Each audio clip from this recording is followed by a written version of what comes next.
Hello student, कैसे हैं आप लोग। उम्मीद करते हैं एकदम मस्त होंगे, स्वस्थ होंगे।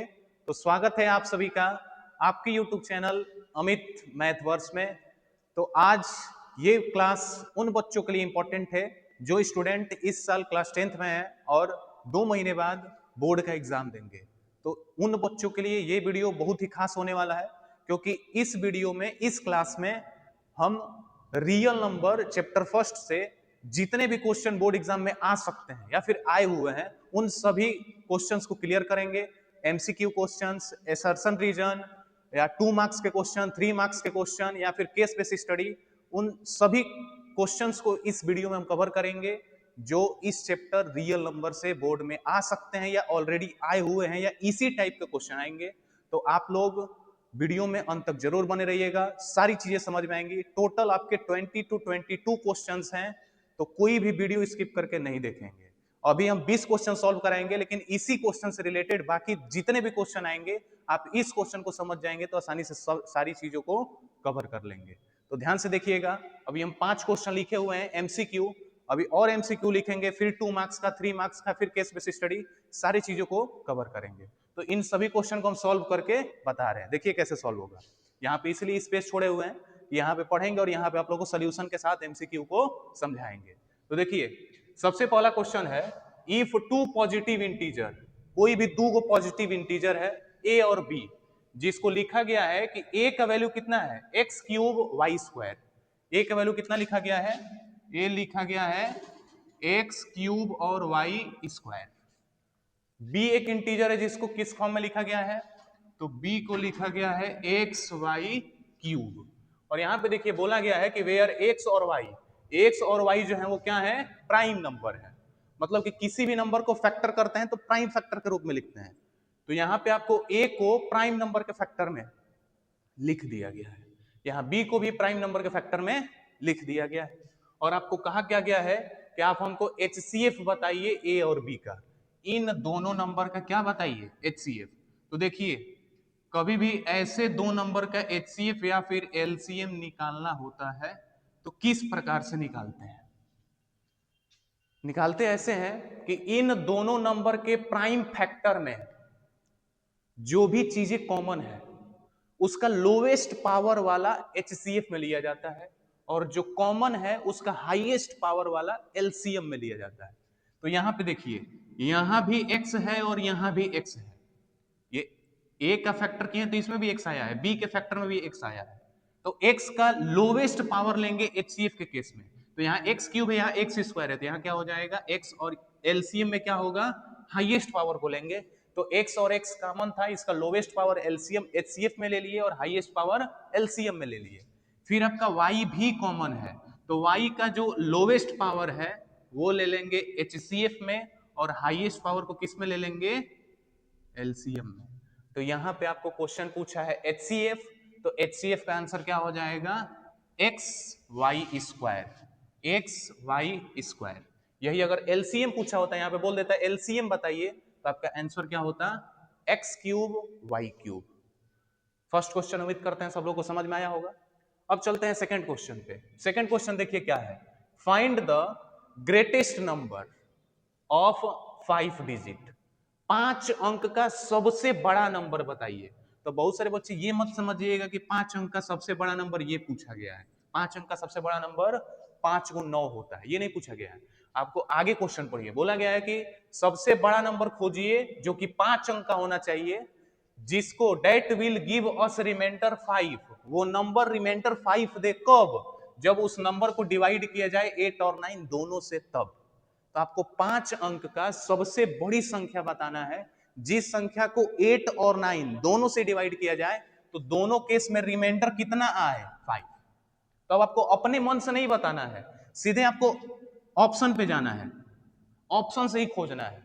तो सबसे पहले इन चारों ऑप्शन में से सबसे बड़ा वाला ऑप्शन से ट्राई करना, क्योंकि खोजना क्या है, सबसे बड़ा ही खोजना है। तो सबसे बड़ा वाला नंबर से ट्राई करना, कौन 8 से और 9 से डिवाइड हो रहा है तो रिमाइंडर 5 आ रहा है, नहीं डिवाइड होने के बाद रिमाइंडर 5 आ रहा है। देखो यहां दिया है सबसे बड़ा 99951। अब क्वेश्चन बोला है कि वो नंबर होना चाहिए जिसको डिवाइड करने के बाद रिमाइंडर 5 आए। तो ये बताइए इसमें रिमाइंडर 5 इंक्लूड है, जैसे इसको 8 से डिवाइड करेंगे, 9 से डिवाइड करेंगे तो रिमाइंडर 5 आएगा। तो इसका मतलब इसको इसमें से अगर 5 हम रिमाइंडर माइनस कर देते हैं तो जो नंबर होगा वो नंबर क्या होगा, 8 से एग्जैक्टली डिवाइड हो जाएगा, 9 से एग्जैक्टली डिविजिबल हो जाएगा। तो हम इसमें से 5 माइनस कर लेते हैं। क्यों? क्योंकि किसी भी नंबर में से रिमाइंडर माइनस कर लेते हैं तो जो मिलने वाला नंबर होता है वो उस नंबर से टोटली डिवाइड हो जाता है। तो अब यहाँ 11 में से 5, 1 में से 5 नहीं जाएगा तो इसमें से कैरी लेंगे, 11 में से 5 गया 6 और यहाँ पे हो गया 4, 9, 9, 9 हो गया। अब देखिए, अब इसको चेक करना है कि ये 8 से कट रहा है कि नहीं, 9 से कट रहा है कि नहीं। तो 8 का भी डिविजिबिलिटी रूल ऑलरेडी मैंने बता चुका है, डिविजिबिलिटी रूल का पीछे मेरा वीडियो भी है, इसमें ऐड कर देंगे, देख लीजिएगा। 8 का डिविजिबिलिटी रूल होता है कि अगर किसी नंबर का लास्ट का 3 अंक 8 से डिवाइड हो गया, 9, 4, 6 अगर 8 से डिवाइड हो गया तो ये पूरा नंबर 8 से डिवाइड होगा। तो 8 से इसको डिवाइड करेंगे तो 8 1 जा 8, अब इसमें से 1 बचेगा, यहाँ 14 हो जाएगा। उसके बाद 8 1 जा 8, फिर 6 बचेगा, फिर ये 66 डिवाइड नहीं होगा। तो जब ये 8 से डिवाइड नहीं हुआ तो हम 9 से चेक ही नहीं करेंगे, क्योंकि दोनों से कटना चाहिए था। अगर ये 8 से डिवाइड होता फिर हम 9 से चेक करते, दोनों से हो जाता, आंसर यही हो जाता। तो अब आपका आंसर ये नहीं होगा। अब इन तीनों में से सबसे बड़ा को चेक करेंगे। अब आ गई बारी 99941। तो अब हम चेक करेंगे इसको, 99941। तो इसमें आपका रिमाइंडर 5 भी इंक्लूड है। ये नंबर है, अगर इसको 8 से डिवाइड करेंगे तो रिमाइंडर 5 आएगा, 9 से भी डिवाइड करेंगे तो रिमाइंडर 5 आएगा, ऐसा क्वेश्चन कहा गया। तो हम इसमें से रिमाइंडर माइनस करते हैं, फिर चेक करते हैं 8 या 9 से डिवाइड होता है कि नहीं होता है। तो ध्यान से देखिएगा, इसमें भी 5 माइनस करेंगे तो कितना हो जाएगा, 99936। फिर अब इसको 8 से डिवाइड करेंगे, देखेंगे डिवाइड हो जाएगा तो फिर 9 से चेक करेंगे। 8 का रूल क्या है, लास्ट का 3 अंक डिवाइड करिए। 8 से डिवाइड करेंगे, 8 1 जा 8, यहाँ 13 हो गया, 8 1 जा 8, 5 हो गया 56, 8 7 56, ये तो 8 से डिवाइड हो गया। फिर 9 से चेक करेंगे, फिर 9 से चेक करेंगे। अब 9 से डिवाइड करिए तो 9 का रूल है कि इन सभी डिजिट को ऐड कर दीजिए, चाहे ऐसे भी आप लोगों को दिखाई दे रहा है, 9 1 जा 9, 9 1 जा 9, 9 1 जा 9, यहाँ 0 लगा लेंगे, 9 4 जा 36, ये 9 से भी डिवाइड हो गया। तो ये एक ऐसा नंबर है 5 अंक का, इन चारों में से सबसे बड़ा नंबर है, जिसको 8 से भी डिवाइड करेंगे और 8 से भी डिवाइड करेंगे और 9 से भी डिवाइड करेंगे तो ये रिमाइंडर क्या आएगा, इसमें 5 आएगा, क्योंकि हमने पहले ही रिमाइंडर माइनस करके डिवाइड किया। तो ये दोनों डिवाइड हो गए। अगर इसी को डिवाइड करते तो रिमाइंडर 5 आता। तो ये आपका क्या होगा, सही आंसर। नेक्स्ट क्वेश्चन देखिए, the ratio between the LCM and HCF of 5, 15, 20। 5, 15, 20 का एलसीएम भी निकालना है, एचसीएफ भी निकालना है, और उन दोनों का रेशियो बताना है। रेशियो एलसीएम और एचसीएफ का बताना है। तो नंबर कौन है, 5 है, 15 है, 20 है। एल ध्यान दीजिएगा, जो भी नंबर दिया रहता है 3 गो, 4 गो, 5 गो, एचसीएफ उन सभी में से सबसे छोटा वाला या छोटा वाला का फैक्टर होता है। या तो इन तीनों का एचसीएफ 5 होगा, नहीं तो 5 जिससे कटेगा वो होगा। एलसीएम इन तीनों चारों में से जो भी जितने भी नंबर रहते हैं, या तो वो सबसे बड़ा वाला होता है, नहीं तो इसका मल्टीपल, 20 नहीं होगा तो 40, 40 नहीं होगा तो 60, 60 नहीं होगा तो 80, लेकिन जो सबसे नजदीकी मल्टीपल होगा, है कि नहीं है, ऐसे ही चेक करेंगे। ध्यान से देखिए, सबसे पहले हम एलसीएम निकाल लेते हैं। एलसीएम तो यहां पे देखिए 15 के टेबल में 20 नहीं आता है। आप चाहेंगे तो इस प्रकार से भी एलसीएम निकाल सकते हैं, लाइन से लिख के एचसीएफ एलसीएम निकाल लेंगे, फिर उसका रेशियो निकाल लेंगे। ये हम लोग के लिए आसान रहता है, आप लोग भी समझ सकते हैं कि एचसीएफ माने हाईएस्ट कॉमन फैक्टर, ऐसा सबसे बड़ा नंबर होना चाहिए जो तीनों का फैक्टर हो, तीनों को डिवाइड कर दे। तो देखिए ये 5 है, 5 से भी डिवाइड होगा, ये भी 5 से डिवाइड होगा, ये भी 5 से डिवाइड होगा। अब 5 के अलावा ऐसा कोई नंबर नहीं है जो तीनों को डिवाइड कर सकता है। 5 से बड़ा, छोटा तो है, ये 1 चाहेंगे तो 1 डिवाइड कर सकता है, लेकिन हाईएस्ट खोजना है। तो 5 के अलावा ऐसा कोई 5 से बड़ा नंबर नहीं है जो इन तीनों को डिवाइड कर दे। तो इसका एचसीएफ तो ऐसा ही पता चल गया, कितना हो गया, 5। एलसीएम होता है लोवेस्ट कॉमन मल्टीपल, माने मल्टीपल माने इन तीनों के टेबल में आना चाहिए, लेकिन लोवेस्ट वाला कॉमन होना चाहिए। आज समझ में आ रहा है कि नहीं? जैसे हम पूछ दें 2 और 5 का बताइए, तो यहाँ पे 2 और 5 के टेबल में ये 10 भी हो गया, इसके टेबल में आएगा, इसके टेबल में आएगा, 20 भी हो गया। तो आपका एलसीएम 20 नहीं होगा, लोवेस्ट कॉमन मल्टीपल चाहिए, तो यहाँ पे 10 होगा। ठीक उसी प्रकार ये तो 15 के टेबल में 20 आ नहीं रहा है, फिर आगे बढ़ेंगे, 15 के टेबल में 40 भी नहीं आता है। अब 15 के टेबल में 60 आता है, 20 के टेबल में भी 60 आता है और 5 के टेबल में भी 60 आता है, तो आपका एलसीएम क्या हो गया? 60। अब आपसे पूछा क्या गया था? एलसीएम और एचसीएफ का रेशियो बताइए। तो एलसीएम हो गया 60 और एचसीएफ हो गया 5, तो एलसीएम अपान एचसीएफ रेशियो हो गया।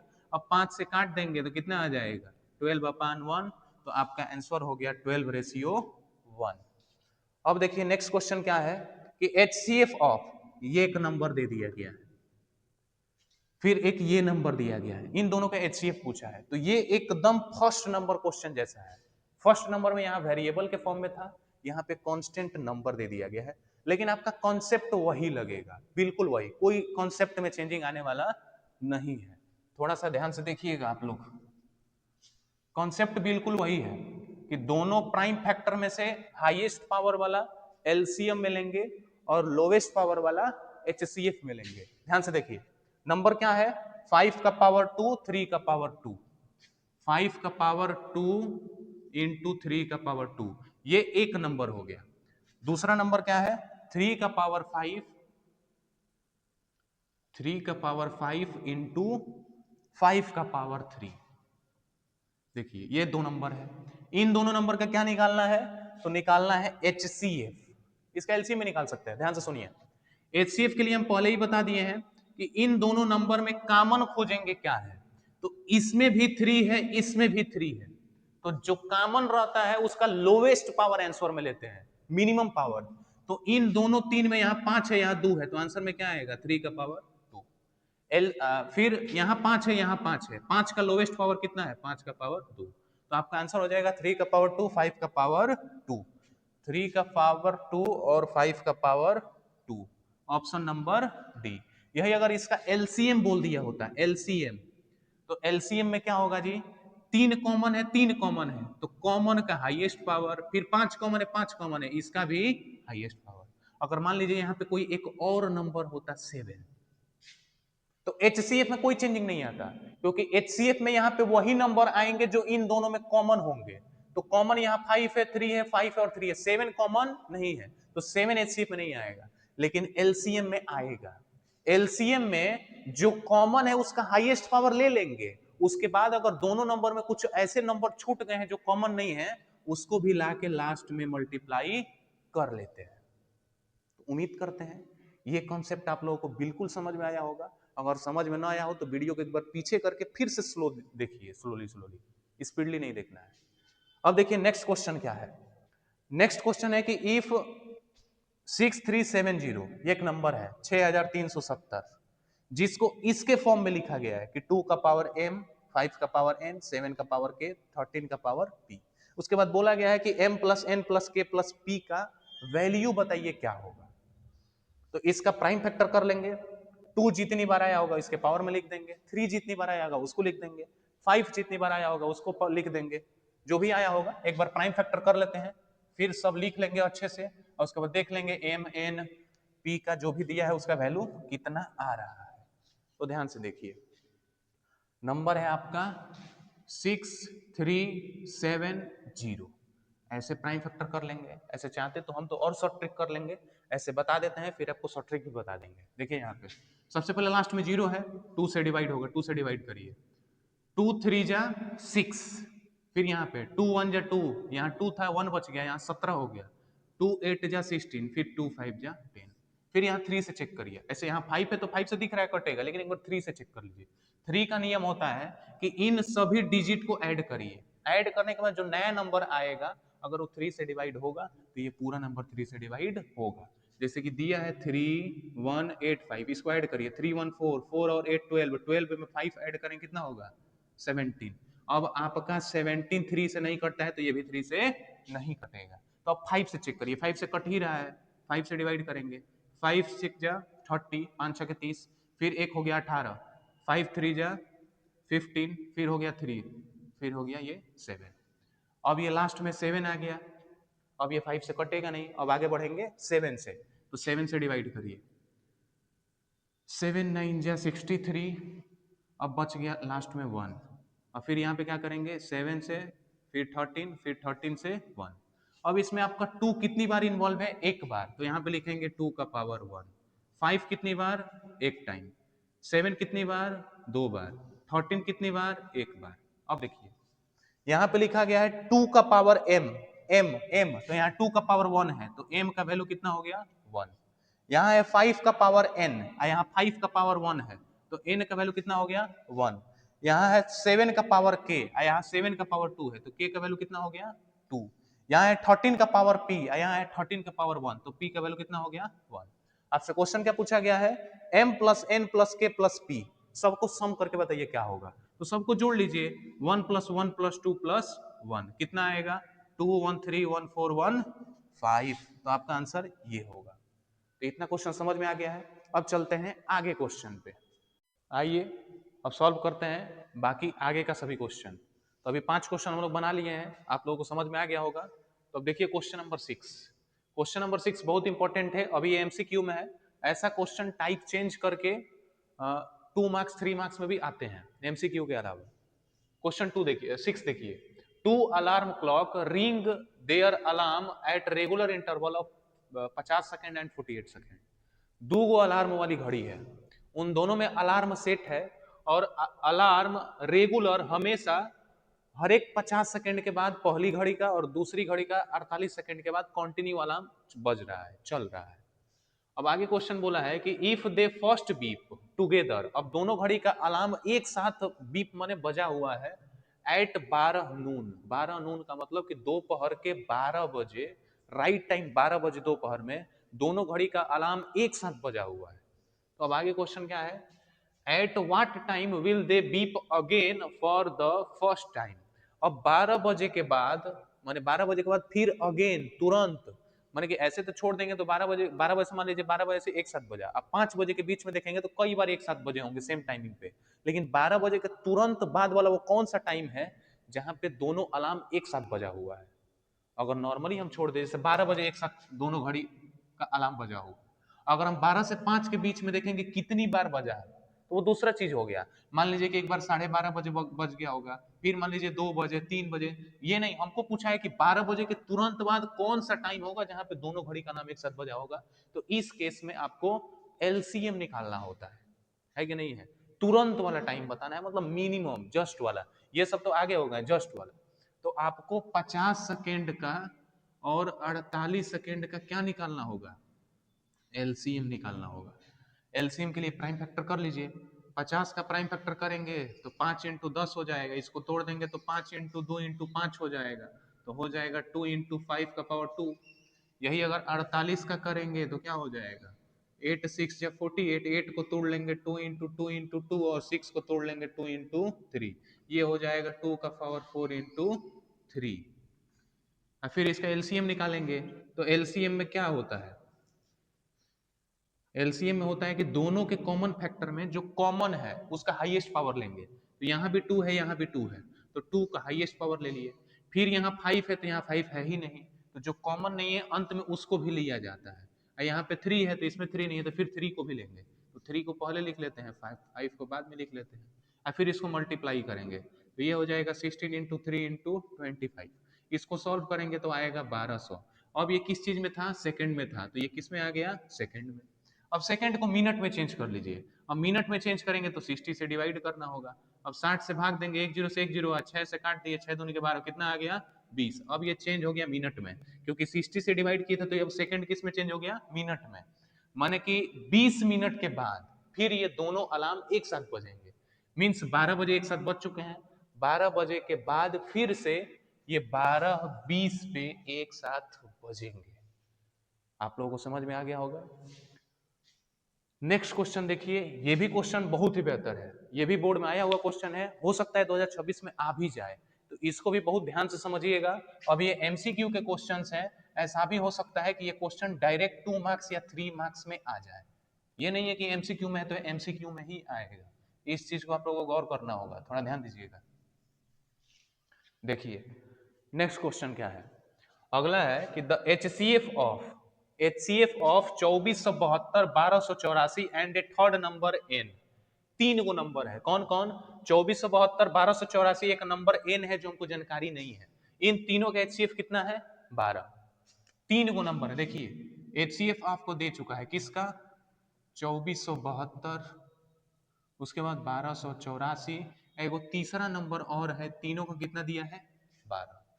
तो HCF जो रहता है वो तीनों में कॉमन फैक्टर रहता है, मतलब इसके भी फैक्टर में 12 इन्वॉल्व होगा, इसमें भी 12 इन्वॉल्व होगा, इसमें 12 इन्वॉल्व होगा, इसलिए यहाँ पे 12 आंसर आया है। इसके अलावा और कुछ कॉमन नहीं होगा, केवल 12 ही कॉमन होगा। आगे है आपका क्वेश्चन में कि इफ देयर एलसीएम इज, अब तीनों का एलसीएम भी दे चुका है, ध्यान से देखिए, एलसीएम दे दिया है इन तीनों का कितना, तो 2 का पावर 3, एलसीएम यहां पे लिख देते हैं शायद उधर ना दिखाई दे, 2 का पावर 3, इसके बाद 3 का पावर 2, फिर 5, फिर तुम्हारा 103, फिर 107, ये आपका एलसीएम दिया है।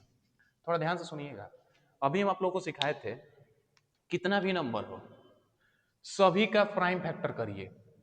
प्राइम फैक्टर का मतलब ऐसा लाइन खींच के उनका फैक्टर कर लीजिए, तीनों का फैक्टर करेंगे तो जो कॉमन का मिनिमम पावर होगा, मिनिमम उसको लेते हैं एचसीएफ में, और जो मैक्सिमम पावर होता है उसको किस में लेते हैं, एलसीएम में। तो अब बताइए, थोड़ा इन दोनों का फैक्टर कर ले जाए, थोड़ा सोल्यूशन और इजी हो जाएगा। अभी हम फैक्टर कर लेते हैं किसका, 2472 का, 2 से करिए, 2 1 जा 2, 2 2 जा 4, 2 3 जा 6, 2 3 2 6 जा 12, फिर 2 से डिवाइड किए 309, फिर 3 से कर दिए तो 103, फिर 103 से कर दिए, फिर यहाँ पे हम प्राइम फैक्टर किसका कर दिए 1284 का, फिर कितना आ गया 2642, फिर 2 से 321, फिर यहाँ पे 3 से 107, फिर 107, चलिए हो गया। तीसरा नंबर एन का मान लीजिए प्राइम फैक्टर करते हैं, मान लीजिए यहाँ एन का करेंगे, जो भी हो, अगला नंबर एन है उसका तो करेंगे ही करेंगे। अब सुनिए थोड़ा गौर से देखिएगा, यहाँ पे 2 का पावर 3 है, मतलब इन तीनों में 2 इन्वॉल्व होगा, जिसमें मैक्सिमम बार 2 आया होगा वो आंसर में चला गया है। तो इसमें 2 बार है, इसमें 3 बार है, तो ई तो आंसर में चला गया है कि नहीं है, लेकिन इसमें भी 2 होगा, कैसे, मान लीजिए कि HCF 12 है तो 12 को क्या लिख सकते हैं 2 इंटू 2 इंटू 3, तो ये तो निश्चित है कि इसमें 2 इन्वॉल्व हो रहा है, 2 2 2 4 3 12, तो HCF तो वही आता है जो तीनों में कॉमन हो, ये तो फिक्स है। तो HCF में जब 2 आया है तो इसमें भी 2 है, इसमें भी 2 है, तो इसमें भी 2 कंपल्सरी है, निश्चित है कि है, उसमें कोई शक नहीं है, क्योंकि तीनों में कॉमन हो गया। हाँ, इसमें एक्स्ट्रा एक 2 था जो एलसीएम में चला गया है, एलसीएम में मैक्सिमम ले लेते हैं कि 2 इसमें है, 2 इसमें है, 2 इसमें है, जिसमें ज्यादा बार रहता है उसको ले लिए, हो गया। अब देखिए यहां पे है 3 का पावर 2, तो 3 इसमें एक बार है, इसमें भी एक बार है, हाँ समझ रहे हैं ना, इसमें 2 बार है, इसका मतलब इसमें तो 2 हो नहीं सकता है, इसमें एक और 3 आ नहीं सकता है, तो ये वाला दोनों 3 इसमें है, तभी तो इसमें ज्यादा बार आया है, तो एलसीएम में चला गया है। एलसीएम में तो वही जाता है ना जो मैक्सिमम बार रहता है, तो इसमें एक ही बार है, इसमें एक ही बार है, तो एक ही बार जाना चाहिए था, लेकिन 2 बार गया, इसका मतलब कि नेक्स्ट वाला में 2 है 3, इसीलिए गया है। इसके बाद इसमें एगो 3 है, इसमें एगो 3 है, इसमें एगो 3 है, ये तीनों 3 किस में गया है, एचसीएफ में गया है, तो एचसीएफ भी काम हो गया, एलसीएम का भी काम हो गया। फिर आपका आ गया 5, 5 इसमें भी नहीं है, इसमें भी नहीं है, मतलब इसके फैक्टर में 5 इन्वॉल्व है। अब यहाँ पे 103 है, 103 है ही, 107 है, 107 है ही, तो आपका आंसर क्या हो गया 2 का पावर 2, 3 का पावर 2 और 5, 2 का पावर 2, 3 का पावर 2 और 5, ये हो गया आपका नेक्स्ट नंबर। समझ में आ गया होगा, उम्मीद करते हैं समझ में आया होगा, नहीं समझ में आएगा तो वीडियो को एक बार और देखिएगा पीछे करके। नेक्स्ट नंबर देखिए क्या है, next question, two natural numbers whose difference is 66, दो गो ऐसा नेचुरल नंबर लीजिए जिसका अंतर कितना हो, दो गो नंबर का 66, और उसका least common multiple, least common multiple का मतलब एलसीएम, उन दोनों नंबर का एलसीएम कितना हो 360।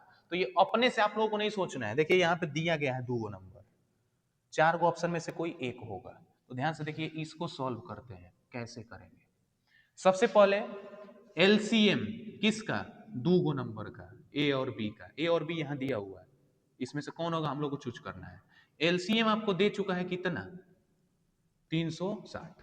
एक और क्राइटेरिया है कि ए में से बी घटाएंगे तो कितना दिया है 66। मैंने दोनों में से अंतर कितना है 66। हो सकता है बी में से ए घटाए तो 66 आ जाए, ए में से बी घटाए 66 आ जाए। तो सबसे पहले चेक करेंगे 66 माइनस करने पे आ रहा है कि नहीं। तो 120 में से 54 घटाएंगे तो कितना आएगा देख लिया जाए। तो 20 100 के आगे 20 है, 100 के पीछे 40, 60 और 6 66, इसका अंतर 66 आ रहा है। इसका भी अंतर देख लिया जाए तो 24 और 6 30, 30 में 60 जोड़ेंगे तो फिर इधर भी क्या आ रहा है 66।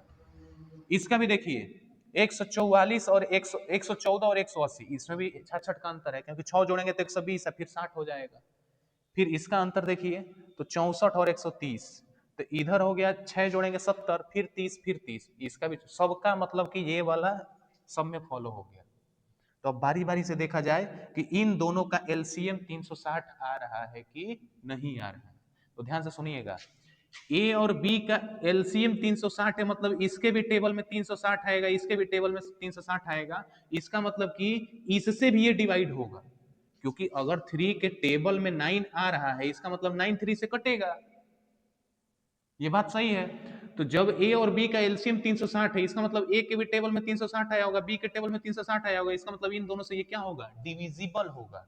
तब हम चेक करेंगे कि 120 से 360 कटेगा कि नहीं कटेगा। तो 120 के टेबल में देखते हैं 360 आता है कि नहीं, कितनी बार में आता है, मल्टीप्लाई करेंगे तो, है कि नहीं, या फिर डिवाइडे कर देंगे डायरेक्ट। तो 0 से 0 कट गया और उसके बाद 12 यही 36, ये कट गया। फिर हम 54 से चेक करेंगे कि 360 कटता है कि नहीं। अगर कट रहा होगा तो यही आंसर होगा। तो अब 54 से चेक करिए 360 कटता है कि नहीं। तो अब 360 को किससे काटेंगे 54 से, 2 से काटिए, 2 से काटेंगे तो 180, इधर क्या हो जाएगा 27।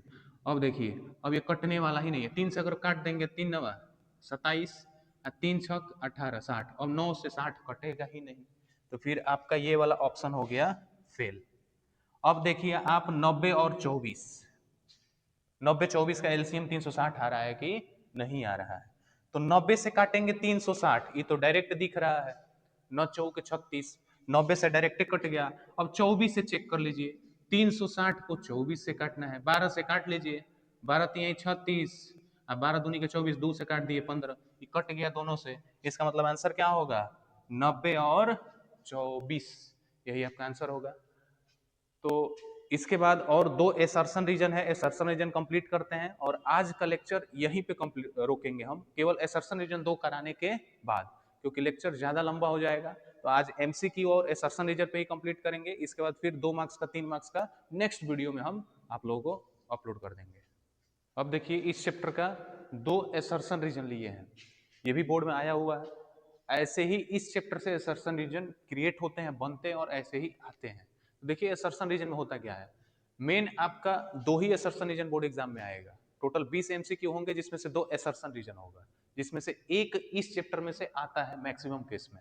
देखिए इसमें होता क्या है, एक एसर्शन, ये भी एक क्वेश्चन दे दिया रहता है नॉर्मल थ्योरेटिकल, फिर इस क्वेश्चन का एक रीजन दे दिया रहता है कि ये रीजन इसी के बारे में बात कह रहा है, कि ये रीजन सही है, इसके बारे में बात नहीं कह रहा है।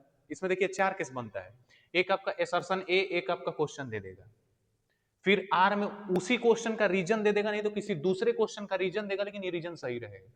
तो 4 ऑप्शन है, देखिए इसको कैसे करेंगे। सबसे पहला बोथ, एसर्शन और रीजन दोनों ट्रू है, माने एसर्शन भी सही है रीजन भी सही है, लेकिन दोनों में कोई समानताएं नहीं है। हो सकता है कि ये पहला चैप्टर का एसर्शन दे दे, चाहे किसी और क्वेश्चन का एसर्शन दे दे, या रीजन किसी और क्वेश्चन का दे दे, तो फिर बोलेंगे कि दोनों सही है, लेकिन आर जो है ना रीजन, वो करेक्ट एक्सप्लेनेशन नहीं कर रहा है ए, माने ए के बारे में नहीं बता रहा है।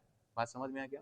दूसरा ऑप्शन है कि ए और आर दोनों सही है, और आर जो है एसर्शन का बात ही नहीं कर रहा है। इसमें देखिए इसका ऑप्शन है कि रीजन जो है एसर्शन के फेवर में है, एसर्शन की ही बात कर रहा है, माने कि जो यहाँ पे क्वेश्चन है उसका यहाँ रीजन दिया है, रीजन एकदम सही है। यहाँ पे है कि दूसरा नंबर है कि दोनों सही है, लेकिन रीजन उसकी बात नहीं कर रहा है। सी नंबर है कि ए सही है आर गलत है, और डी नंबर है कि ए फॉल्स है और आर ट्रू है, माने असर्शन गलत है और रीजन सही है। ये 4 ऑप्शन होते हैं। देखिए इसको सॉल्व कैसे करेंगे। जैसे सबसे पहले बोला है कि for no value of N, माने एन का ऐसा कोई वैल्यू नहीं है अगर where N is a natural number, N एक नेचुरल नंबर है, एन का ऐसा कोई वैल्यू नहीं है जिसको हम एक नंबर क्रिएट करें, द नंबर 6 का power N and with the digit 0, मतलब कि n का ऐसा कोई वैल्यू नहीं है जिसको यहाँ पे रखा जाए तो जो नंबर बने उसके अंत में 0 आ जाए। तो ये बात तो बिल्कुल सही है, क्योंकि इसका कॉन्सेप्ट आप लोगों को पढ़ाया गया होगा कि कोई भी नंबर होता है, कोई भी, अगर उस नंबर के अंत में 0 आता है ना, तो इसका मतलब कि ये पूरे नंबर के प्राइम फैक्टर में 2 और 5 आना तय है। इसलिए क्योंकि ये नंबर के लास्ट में 0 आएगा तो ये नंबर 10 से डिवाइड होगा, और जब 10 से डिवाइड होगा तो 10 का जो फैक्टर होगा वो इसके फैक्टर में आएगा, ये तय है। तो 6 का पावर n करेंगे, है कि नहीं है? तो 6 का पावर n का जब फैक्टर करेंगे ना तो 2 इंटू 3 का पावर n हो जाएगा। तो जब इसमें 2 और 3 इन्वॉल्व हुआ, 5 इन्वॉल्व हुआ ही नहीं। 3 से हमको कोई दिक्कत नहीं है, 2 5 कंपलसरी है, बाकी कोई भी नंबर आ सकता है। अगर किसी नंबर के अंत में 0 है तो उस नंबर का प्राइम फैक्टर करेंगे तो उसमें 2 5 कंपलसरी है, बाकी 3 आए 7 आए उससे हमको कोई फर्क नहीं पड़ता है, 2 और 5 आना चाहिए।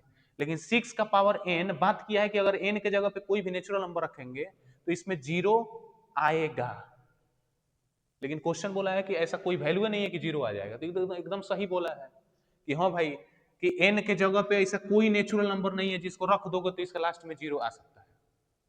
बोला है कि n का कोई वैल्यू नहीं है जिसको अगर यहाँ पे रखा जाए तो 0 है। बिल्कुल सही बोला है कि n का कोई वैल्यू नहीं है जिसको 6 का पावर n के जगह पे रखें तो ये 0 हो, तो ये 0 बोला है कि होगा, n का कोई वैल्यू नहीं है। दूसरा बोला है कि फॉर ए नंबर, अगर कोई भी नंबर है टू एंड विथ डिजिट 0, कोई भी नंबर है अगर वो 0 डिजिट से समाप्त होता है तो इट्स प्राइम फैक्टर, तब उसके प्राइम फैक्टर में ये निश्चित है कि 2 और 5 रहेगा। रीजन तो बिल्कुल सही है, जो अभी आप लोगों को समझा रहे थे कि अगर किसी नंबर के लास्ट में 0 है तो उसके भाई फैक्टर में 2 और 5 आएगा। रीजन बिल्कुल सही है, एसर्शन भी बिल्कुल सही है। रीजन जो है एसर्शन की ही बात कहा है, एसर्शन जिसके वजह से सही हो रहा है वही बात ये कहा है। तो इसमें आपका हो गया कि बोथ एसर्शन और रीजन दोनों ट्रू है, और रीजन क्या किया है, करेक्ट एक्सप्लेन किया है ए के बारे में, बिल्कुल सही। दूसरा एसर्शन रीजन देखिए क्या है, वहां पे जो लाइन लाइन खींचे है ना, इसका मतलब कि यहाँ पे जो स्टेटमेंट लिखा गया है वही वहां पे है। ये वाली चीजें हम वहां पे रिपीट नहीं किए हैं, सीधे एसर्शन और रीजन से स्टार्ट कर दिए हैं। ऑप्शन भी ये चारों वहां पे होगा, ऑप्शन भी नहीं लिखे, यही चारों में चारों वहां होगा जो सही हो। इसमें देखिए कहा क्या गया है कि if LCM of two number, दो गो नंबर का एलसीएम दे चुका है, एंड देयर प्रोडक्ट इज इतना, उन दोनों नंबर का प्रोडक्ट भी दे दिया गया है। प्रोडक्ट कितना दिया गया है, 12,375। एचसीएफ भी 5 दे दिया गया है। फिर नीचे आपको रीजन दिया गया है कि HCF of A B into LCM of A equal to ये। तो ये तो एक फार्मूला है, ये फार्मूला तो निश्चित सही है। अब देखा जाए कि ये फार्मूला इस पे लागू हो रहा है कि नहीं हो रहा है, एसर्शन पे लागू हो रहा है कि नहीं। अगर उस पे लागू हो जाएगा, रीजन तो इसे सही है, ये तो निश्चित हो गया, अगर उस पे लागू हो जाएगा तो ये भी सही है। तो ऊपर बोला है कि एलसीएम दो गो नंबर का इतना है, मान लीजिए कि एलसीएम ऑफ कोई भी दो गो नंबर है, उसका एलसीएम है कितना, 2475। एचसीएफ उन दोनों नंबर का कितना है, 5। तो ये बताइए, जब कोई भी दो गो नंबर का एलसीएम में एचसीएफ से मल्टीप्लाई करते हैं तो इन दोनों नंबर के मल्टीप्लाई के बराबर होता है कि नहीं होता है, होता है। तो इन दोनों को मल्टीप्लाई किया जाए, देखा जाए कि उन दोनों के प्रोडक्ट के बराबर हो रहा है कि नहीं हो रहा है। अगर आ गया तो रीजन भी सही हो गया, और ये रीजन जो है इसके बारे में ही एक्सप्लेन किया, क्योंकि रीजन ही बताया कि LCM into HCF equal to product of two number. Multiply करिए, 5 5 जा 25 का 5 कैरी 2, उसके बाद 5 7 जा 35, 35 का 2 बोलेंगे 7, फिर कैरी 3 हो गया, 20 3 23 का 3, फिर हासिल कितना हो गया 2, 5 दूनी का 10 2 12, 12,375 ये भी है और ये भी आ गया। इसका मतलब कि इसमें भी असर्शन सही है, रीजन सही है, और रीजन एकदम करेक्ट एक्सप्लेन किया है असर्शन के बारे में, तो इसका भी ऑप्शन ए सही होगा, ऑप्शन ए में यही लिखा होगा। तो उम्मीद करते हैं ये सभी 200 क्वेश्चन आप लोगों को समझ में आया होगा, जिसमें 8 एमसीक्यू थे, ये भी एमसीक्यू में ही काउंट होगा, लेकिन ये असर्शन रीजन था। तो अगर सभी क्वेश्चन समझ में आए होंगे तो आप लोग अच्छा अच्छा कमेंट करिएगा, चैनल को अगर कोई नए होंगे तो सब्सक्राइब करिएगा, और अपने मित्रों के पास वीडियो को शेयर करिएगा ताकि वो लोग भी इन सभी क्वेश्चन को समझ पाएं और बोर्ड में अच्छा नंबर लाएं और पास हो पाएं। तब तक के लिए धन्यवाद। ये वीडियो ज़्यादा लॉन्ग होता है इसलिए केवल इसमें एमसीक्यू ऐड किए, इसके बाद नेक्स्ट वीडियो में हम इस चैप्टर के और भी क्वेश्चन सॉल्व करवा देंगे जो 2 नंबर के हैं, 3 नंबर के हैं, उसके बाद केस बेस स्टडी भी कराएंगे।